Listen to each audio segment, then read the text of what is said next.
And welcome back to How to Survive 2025, Episode 3. I'm Brian Keene. I am Jim Cobb. And Dacia Arnold is on mute. Unmute yourself, Dacia. There we go. All right. There we go. I'm Dacia M. Arnold. And for our audio listening audience, we should apologize. This is our first time actually recording live on video as well as audio. Our YouTube viewers will be able to see us as we talk about the end of the world. And they'll be able to see Dacia's blooper. It's like a blooper reel, but we can Oh my goodness. I don't have like an inside face. Like that's okay. I don't have an inside voice, so we're a good match. And Jim doesn't have inside or outside hair. So No.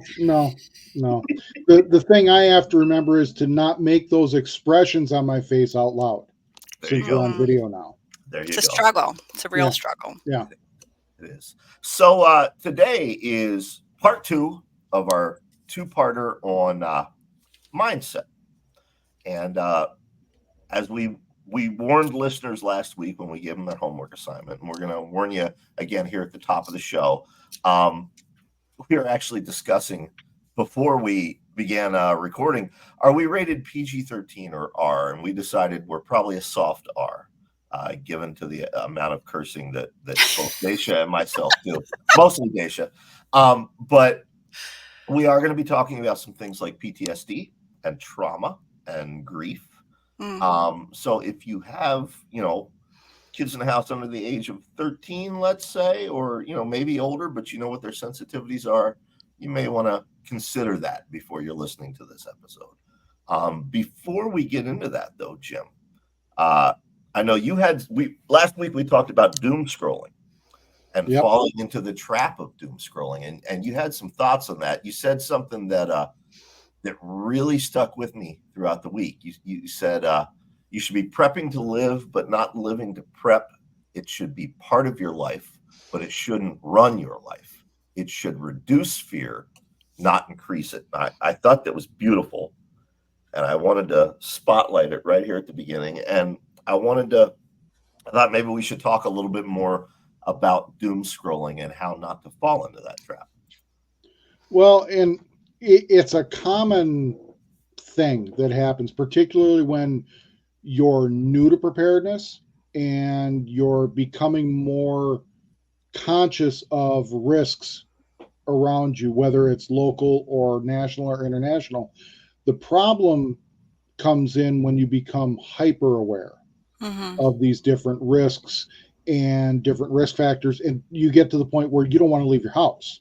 You don't want to go out to the movies because, gosh, there was a mass shooting a few years ago at a movie theater. You don't want to run the risk of that happening to you.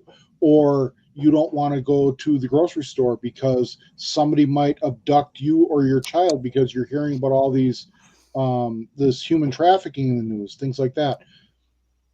Now, let me say this. In 2020, I discovered fairly early on that my preferred lifestyle is called quarantine. I was still kind of sort of new to working from home at that point, and I was perfectly happy to not go anywhere and not do anything for days on end and just stay at home. But that wasn't out of fear.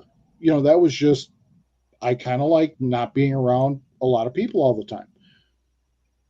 Don't get to the point in your life where you're afraid to engage in social activities because of what might happen. Okay? Don't hinge your life on what if.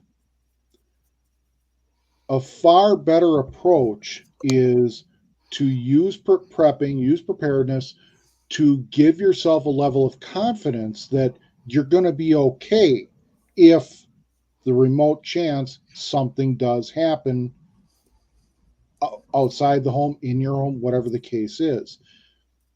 Prepping should give you confidence, but by the same token, don't get cocky. Okay? I've met a fair number of preppers and survivalists over the years who have gone way to the other extreme, thinking that they're 10 feet tall and invulnerable because they have years of experience and training and every gadget known to man. And the thing is, the fates don't like that, and cockiness and arrogance can get you killed. Mm-hmm. You know, you need to be aware of your surroundings, but you don't need to be Jason Bourne. Okay. Um, basically, the gist of all of this is being better prepared should augment your life. It shouldn't narrow your life, if that makes any kind of sense. It makes absolute sense. I have a background in the military, and when I go out in public, I try not to be hyper aware. I try not to count how many people are in the grocery store. But for a long time, like, I would not even consider getting a concealed carry license, even though, like, if anyone knew how to use a handgun responsibly, like, it would be me. But I knew that if I had my children with me and I was carrying, that my hypervigilance is something I could not turn off. I would not be able to be present with my children and get the task done that I needed to do without also being on. And I say being on, that's that hypervigilance, that something feels wrong and I'm going to have to respond immediately. I had a good friend. My son was in kindergarten, and her daughter was in kindergarten, and her husband were police officers in the area. Um, I worked all the time. I was never able to make it to my son's events. So while she stayed in the back, I knew exactly what she was doing. I knew she had an eye on every exit. I knew that she was making sure she knew the parents and who was supposed to be there, who wasn't supposed to be there. But I had to put that away and I had to sit in the front. So my little boy would see that, his mom finally made it to something. But it's one of those moments that kind of put that hypervigilance into perspective. Mm-hmm. As you're talking about it, I envy you that you are able to turn it off. It's something I've never been able to do. I suspect mine actually doesn't come from the military. It comes from childhood and some of the stuff I went through as a kid. But even today, both my sons and now my stepdaughter, they're used to, if we go to the movies, to use Jim's example, it's become a game where they can quiz me, where are the fire exits? And I can tell them exactly where they are. I track anybody I think looks shifty. Rarely has that person ever actually turned out to be a threat or shifty, but I track them anyway. Mm-hmm.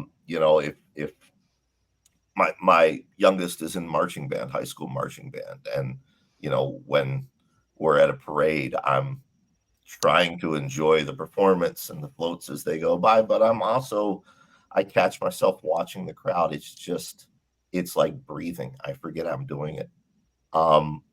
Sometimes I am aware that I'm being ridiculous. A great example, Donald Trump, presidential candidate Donald Trump, was here in our hometown speaking yesterday. So the roads were shut down, and there was a security cordon like you wouldn't believe, and I had to go out for business, and I knew which roads to take to get around, all the security stuff. But then, like, every piece of roadkill or litter along the side of the road, I'm like, is that an IED?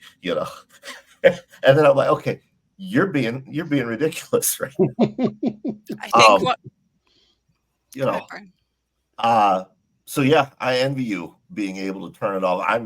I'm constantly doing it. I'm usually not aware that I'm doing it, though. I'm not aware when I put it away. I know it comes up every single time. I know it's always like bam, and then I'm able to put it away. You brought up roadkill and IEDs, and one of my biggest fears is war following me home. And it's been my biggest fear. I have nightmares where I'm going through in processing in the military, and I haven't run 2 miles I have recently, but I haven't run 2 miles in a long time. Um, I mean, that's not part of the post-traumatic stress, but the fact that like I I did my time, I'm done. I left it there and it needs to stay there.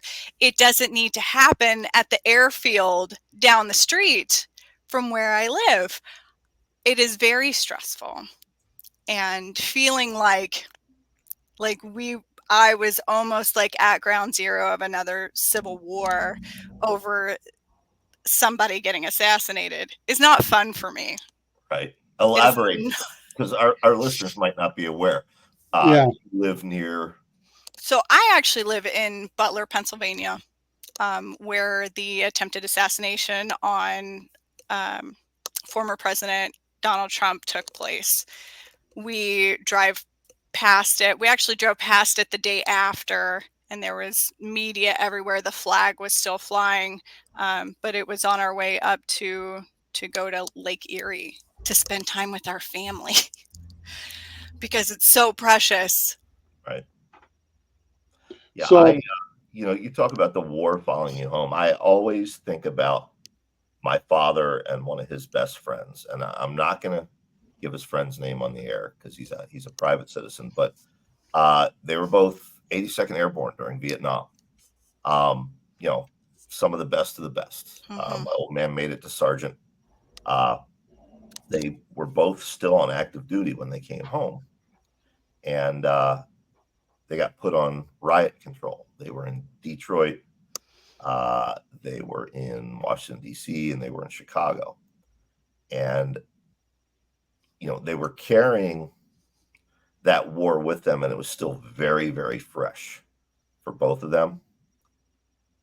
Now they're on American soil with their fellow citizens, and both of them have spoke over the years. They think that messed them up worse than the war ever did, particularly for his friend. His friend was black, and on the front lines of the riots, he would get called an Uncle Tom like constantly, and betraying his people, and I know that really messed him up. And my dad was a very different person when I was a kid.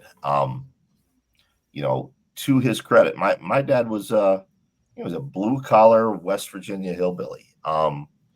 He didn't know about things like PTSD, and I doubt Veterans Affairs ever told him about PTSD. But to his credit, he realized there was something going on with him. I remember being maybe 5 or 6 years old. I'm on the swing set. My dad's mowing the lawn, and some choppers come overhead, and he stopped. He let go of the push mower. He ducked. He stared, and I recognized. First it's Dad's playing Army, and then I got a little older. I'm like, no, that's not what he's doing. I would notice when I was like 14, 15, and we were out deer hunting. He wasn't deer hunting like some of the other dads. He was back in the bush. But in really thinking about it, where I really saw it prevalent was anytime we were in public in a crowd. And I think he was going back to the riots in his mind. And to his credit, he did eventually get help and work his way through that, which was not something men of his generation did. It's not even something that men of our generation have necessarily been taught to do. I've gone through it myself. Listeners to our show may occasionally hear me reference The Sopranos as being my favorite show, and it is. And the reason it's my favorite show is because I approached therapy with the same trepidation and sarcasm that Tony Soprano approaches it. And much like the character, I did find it beneficial in the end. So yeah, the war following you home, that's a big one, Dacia. It is. That's why I write fiction. Fiction is safe. It is a safe place for me to process kind of the things that I went through. I feel like I did a good job of filing it away, but there's no organization to the filing away. It's just put away. So I don't have to look at it every day. And it'll sneak up on me at the beginning of 2020. I was asked to help write a pilot episode of a MASH reboot. And yeah, and they're not MASHs anymore. They're combat support hospitals. We call them CASHs. So this was Right. going to be CASH. When I was deployed to Baghdad emergency room, our head doctor wrote a book, Baghdad ER, the first 15 minutes, because in a normal emergency room, you have like the first 30 minutes or 45 minutes, the golden hour to get people packaged up and sent up to the operating room. So in Baghdad, we had 15 minutes. That is how long these kids had. And I call them kids because we were all kids, to get them packaged up, sent upstairs. I hadn't read this book. It had been at least a decade. So I crack it open to study for writing this pilot. And I found out, I shared last week, that the doctors had collectively decided that they would never lose their shit in the ER. They would never freak out. They would never yell. We didn't yell in the emergency room. This is the second busiest trauma hospital at the time, and we did not yell in the emergency room. But because they didn't freak out, because they didn't yell at us and belittle us in the middle of a trauma, I was able to get through it. I was able to file it away like that happened and there's no other way it would have happened, and we move on because I've got another mass casualty coming through the door.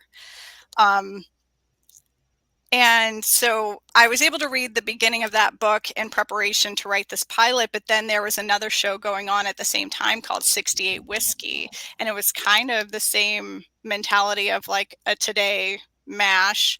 And there, the first episode, there was this flight medic who made a mistake. It was a big mistake. And it brought me back to a mistake that I made, that I was like, someone reassured me, hey, like it wouldn't have happened any other way. But it triggered me so bad. And it brought back that feeling of I made a mistake, and I can't make a mistake because of who we have here and who is losing because of that mistake. So then I wasn't able to do the pilot. I wasn't able to help him write the pilot. COVID happened anyway, and we weren't able to get together to work on the pilot. But then I incorporated zombies into the story, and I was able to get through it. I was able to process kind of all that mess that happened. That's a healthy way to process it. It's better than drugs or booze, or I know too many guys that turn to that. I just realized I forgot to mute my phone. I'm sorry, folks. Yeah, I know. It's funny that writing was sort of your coping mechanism. I do the same thing. We talked last week about the time I caught on fire, the time I did my best Richard Pryor imitation. Younger listeners won't understand that reference. It was, when I got out of the burn ward, I thought I was fine. I really did. I'm like, yeah, fine. I've lived through worse, and I have lived through worse. Although that one came close. Until the first time Mary and I were watching something where I don't even remember what movie or show it was, but a character caught on fire, and I had to leave the room and go out in the front yard and throw up. And then it occurred to me, okay, well, dummy, you're not fine, so we don't have to deal with this. And that time it wasn't therapy, and it also wasn't booze or drugs. It was, I ended up writing about it. I was a showrunner on season 3 of Silverwood. And in the season finale, there's a character who catches on fire. And I put it all into that scene, and fucked up other people instead of myself. I mean, trauma can happen in ways that aren't so big. Also, I experienced losing my first puppy recently, and affected me, knowing my background, like it affected me in a way that I did not anticipate. We moved to a new place near a busy road, and our grumpy old man decided that he was going to go hiking in the woods. His fence collar had died or wasn't turned on, Right. and he'd even come back to the yard. So he doesn't come back all day. It starts snowing. It's the first snow of the year. And then I go on the neighborhood page, and someone had posted that there was very specifically my breed of dog they saw get hit. And I Oh, felt horrible for this. She witnessed it. I felt horrible, but broke my husband. Absolutely broke him. I'm okay. I go tell the kids, hey, we're gonna go get our pup, just hang out for a minute. He was right up the road. So I'm like, you guys stay in bed. It's late. You guys stay in bed. We'll be right back. So I drove. We went, got him in the truck, brought him home. I mean, it's snowing actively outside. And then once like we were home and we were parked, I'm like, we're not digging in the dark. He's not going anywhere. He's going to be fine. Like he can stay here for the night in the truck. We need to go talk to the kids. And then we went to tell the kids. And then so that's when I finally broke down so I could show my children that yes, sad feelings are still healthy feelings. You can still feel sadness. But for a long time, I feared that my whole family would perish because of something that I could not stop. And it was my dog. Dogs are family. God, that he was our first child. And it hurt really bad, but it affected me in a way that was kind of disconnected from the actual event. Now, go ahead, Jim. Let me jump in here just for a second. While we're talking about these different experiences, what are some, well, at some point, I'd like us to get to where we're sharing some coping mechanisms, showing things that our listeners can take away from this, what you found works to get you through, reminiscing about a traumatic event, where you're just kind of frozen for a little bit. What tools have you developed that help you get through that? I mean, for PTSD, it's threefold. One, as I said earlier, talk therapy did help me. I won't make fun of it. I think it has value. I'm still not a new agey guy. I'm not going to hold hands with the world and sing kumbaya, but I believe talk therapy works.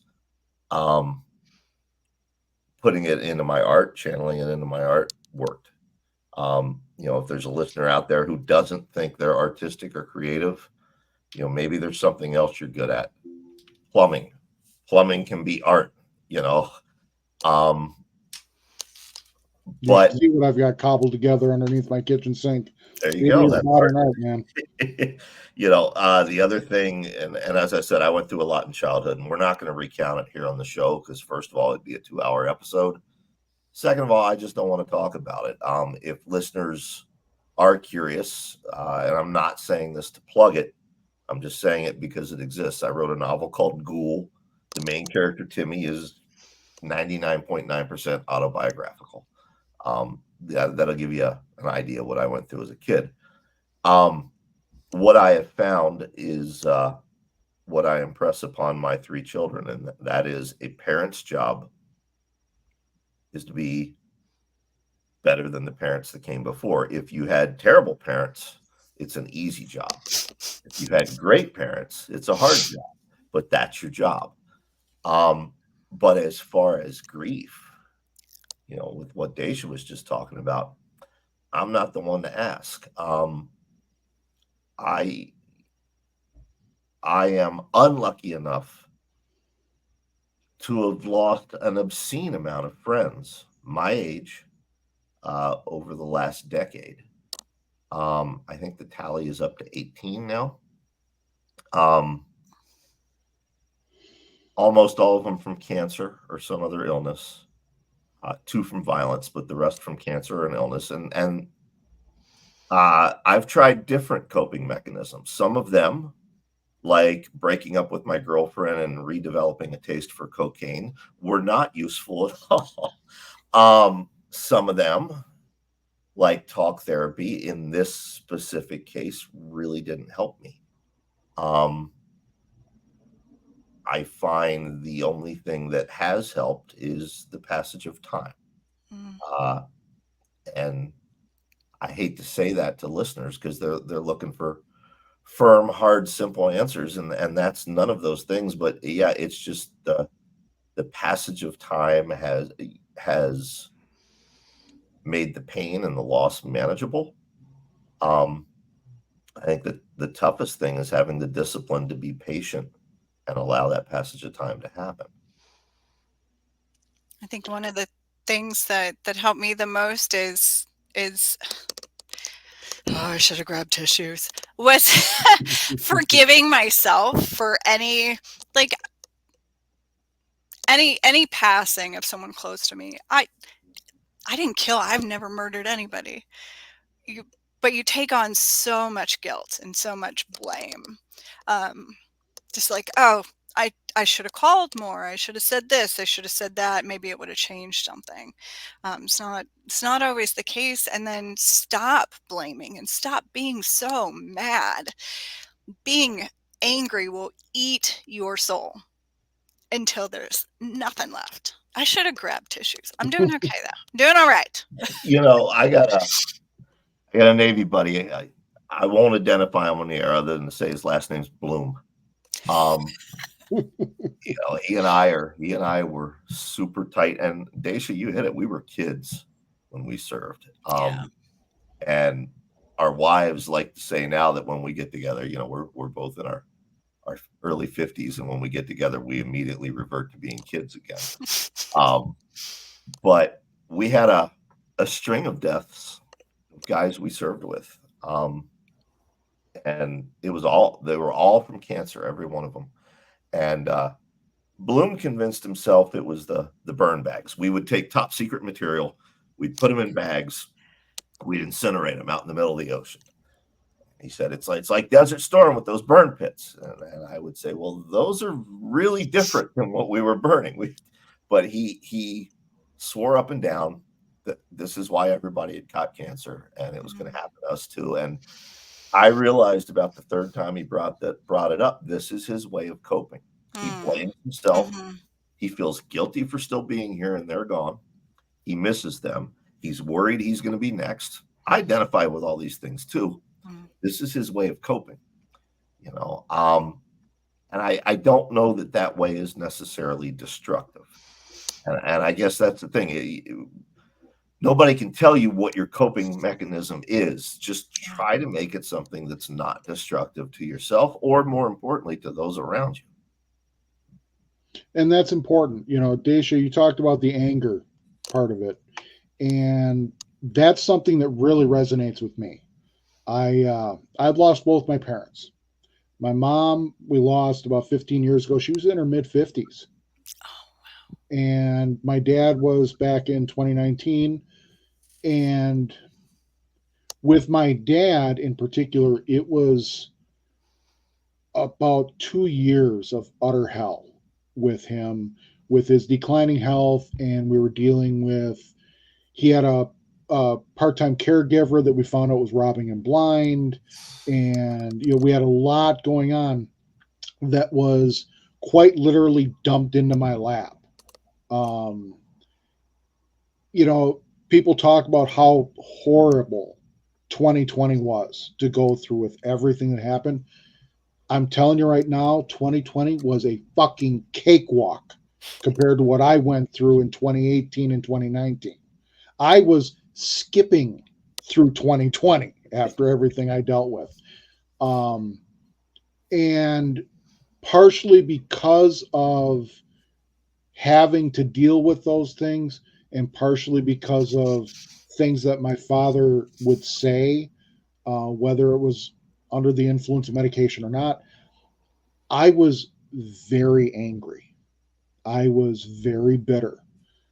Um, there are probably a handful of listeners out there by now who know me personally and who have known me for years.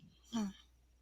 And when I say that I have never been more angry, more furious than I was during that period of time, that's saying something, because there are an awful lot of people who didn't think I'd make it to 25. Wow. Okay. Um, and I still, to this day, I get that it bubbles up Mhm. every now and again. But one of the things that I, like Brian said, time heals, time helps. And like Dacia said, the forgiving yourself, and part of it for me was to give myself permission to say, it's okay. It's done. It's over. You need to move on. You know, there are certain things that, if I hear a certain phrase in a movie, it takes me right back to sitting in my dad's living room and listening to him rant about whatever. But for the most part, I've moved on. We still have two garages full of his shit that we need to dispose of at some point. But the important thing, I think, one of the big takeaways here when we're dealing with trauma and we're dealing with grief, and even to a degree with PTSD, is you need to give yourself permission to say, I'm okay. You need to give yourself permission to be happy. Mhm. You Mhm. know, I think sometimes we get so wrapped up in trauma and grief and everything that, to a large part, that becomes our identity to ourselves. That's just who we are. We're this bitter, pissed off person who can't stand the world because of these bad things that happened. And at some point, you need to kind of shed that skin a little bit and say, okay, that really sucked. But I have this spouse, I have these kids, I have this career, I have these other wonderful things that I'm not enjoying because I'm focused too much on what happened in the past, on these bad issues, these bad circumstances. And like we said kind of at the top of the show, you need to live your life. And part of that comes from, it's okay. That happened, but I'm not going to be that person anymore. Right. I think in your own time too. Oh yeah, There is definitely. no time frame on No, grief not or at being all. angry or being mad or feel robbed. There Yep. is no timeline on honoring them with your mourning. There is no Nope. timeline. Nope. And if it's kind of ironic you bring that up, that timeline thing. My in-laws, my wife's parents, just lost their dog recently. They had to put the dog down, variety of health issues, and within a couple of days, they're talking about getting a new dog. And my wife and I were chatting about it, and I think her parents are concerned that other people are going to look at them and say, well, how soon? I mean, that's pretty fast. That's a quick turnaround. And we both kind of at the same time kind of said, there's no accepted time frame when it comes to grief. Mm-mm. It's what works best for you. Now, me, I was encouraging from day one. I mean, you need to get a new dog. You need to replace that hole. They're both older. It's a very quiet home without that dog. Mm. And they've both remarked on that about how quiet it is. Get a new dog. Nobody is going to fault you for wanting another companion, you know. And it's important to understand that everybody's situation is different, whether we're talking about grief or we're talking about food storage for a disaster. Everybody's situation is different. Mhm. And as we go through this show and as we start branching into these other topics, it's important that listeners and viewers now understand we're not giving you a checklist. We're not saying do this, do this, do this, do this. We're going to give you guidelines, and we're going to explain to you things that you should keep in mind, things that you should consider, but then tailor everything to meet your specific situation. That's a great segue. We should probably before we sign off, let listeners know what we are going to talk about next week, and that is, in fact, food storage. Coming up, we'll also be talking, of course, about water storage, because that goes hand in hand with food storage, Yep. home security, eventually bug out bags, although we aren't going to talk about them right away. Jim, you want to explain why? Because I know we'll get some listeners asking why. Well, my philosophy has always been, when it comes to a disaster, shelter in place at home until or unless home is no longer safe. It makes your life easier if you are able to shelter in place at home. You don't have to carry anything anywhere. That's where all your stuff is. That's where you're likely to be most comfortable. That said, it is important to have a plan for if home isn't safe, where you're going to go, what you're going to take with you, things like that. And we will get into that at some point. But bugging out, to use the preferred prepper phrase, bugging out should never be your primary plan, except in very rare circumstances, those very individual circumstances. If you live in an area that is prone to wildfire, then yeah, bugging out is probably going to be one of your primary plans. You live in the Midwest, you live, suburban area that's not prone to wildfires, hurricanes, things like that, odds are hunkering down at home is going to be your best bet. And that's why we want to approach that first. We will get to the bug out stuff later. It's fun stuff to talk about, but let's walk before we run, so to speak. Well, here's a fun fact for our listeners is that I have not prepped. Not to say I am not a prepper. And the reason is because it triggers me. Because I spiral when I think about things such as that. Just like not carrying concealed carry, not carrying a weapon out in public. I even reading books. So I didn't read The Unthinkable by Amanda Ripley that you suggested. And normally I read everything. But I was reading, don't laugh, The Wheel of Time, the last book in this 14-book series, ends in this epic continent-wide war against good and evil, and there are pregnant women fighting, and there are women fighting and men fighting, and it was intense, and then someone almost got assassinated, and I was like, oh my God, I need to step away.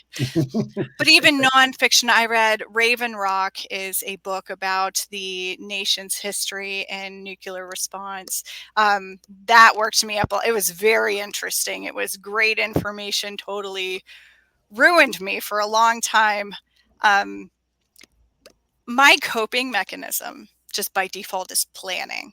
It is planning, but it is planning to an extreme where I become completely obsessed with this is how many gallons of water that each person needs per day. We need that times this many months for each of us. And then we need food. And this is how many cans of green beans we eat in a year. So I'm going to buy this many pounds. I'm going to boil it, can it, get it, everything. I know what to do. I have all the books. I have everything that I might need to prep when I am able to prep. But just like some of our listeners who just don't know where to start, this is really helping me talk about it, normalize it, help me to feel like, no, I'm not a crazy person. I'm not taking a deep dive. Well, you're not any crazier than the rest of us. You bring up an interesting point, Dacia. Jim, you teach a lot of seminars and workshops, and things like that on this stuff. Do you ever get students, maybe they acknowledge it, maybe it's subconscious and they're unaware of it, who are very clearly dealing with anxiety or grief or PTSD or something, and this becomes an outlet for them. This Yeah. becomes a coping mechanism, a way Yep. to heal. I've run into a lot of people who came out of COVID, came out of 2020 with the mindset of, I'm never going to be in that position again. I'm never going to be in a position where I need things that I can't get. And I've met a few people who, talking with them privately and them sharing photos of their preps and that, they have gone way to an extreme to the point where they probably would be called hoarders. Yeah. And that's actually, we run into that in the prepper world on a fairly regular basis, where you have non-preppers who just consider preppers to be hoarders because Mhm. they have this in their mind that all we do is accumulate massive quantities of stuff that we squirrel away in every nook and cranny of our home. And that's not really what prepping is.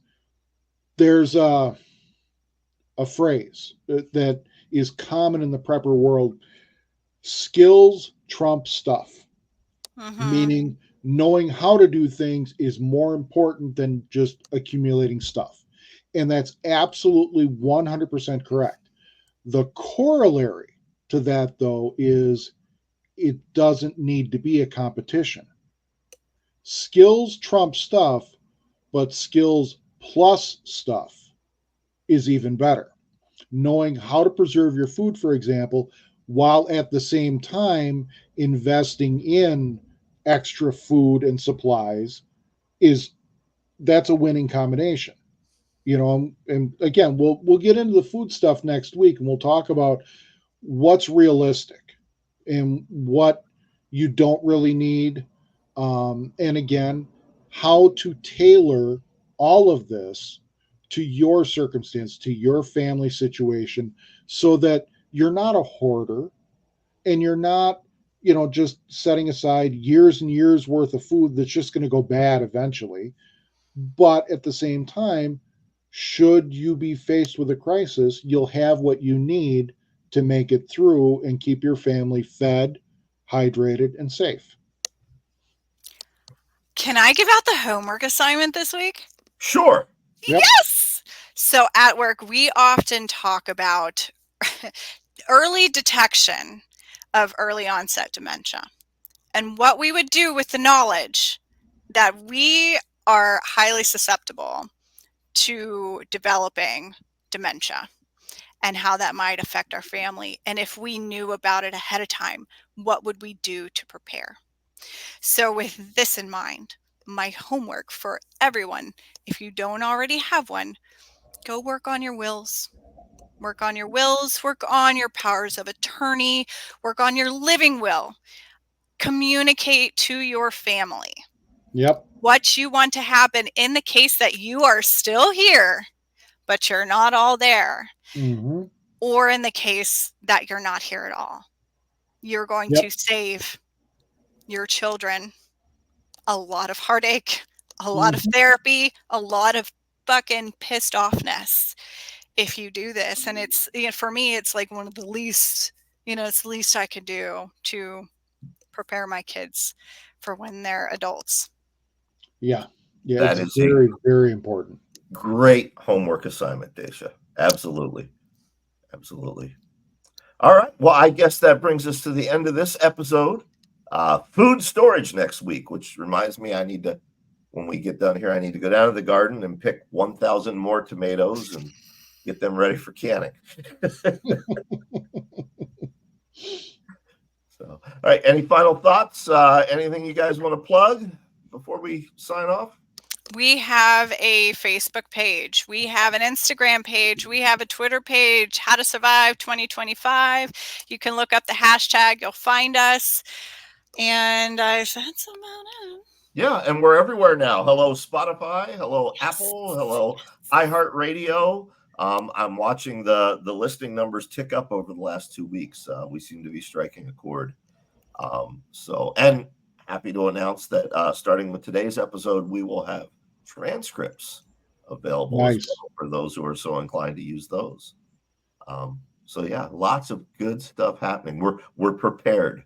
All right. We will see you next week, folks. All right.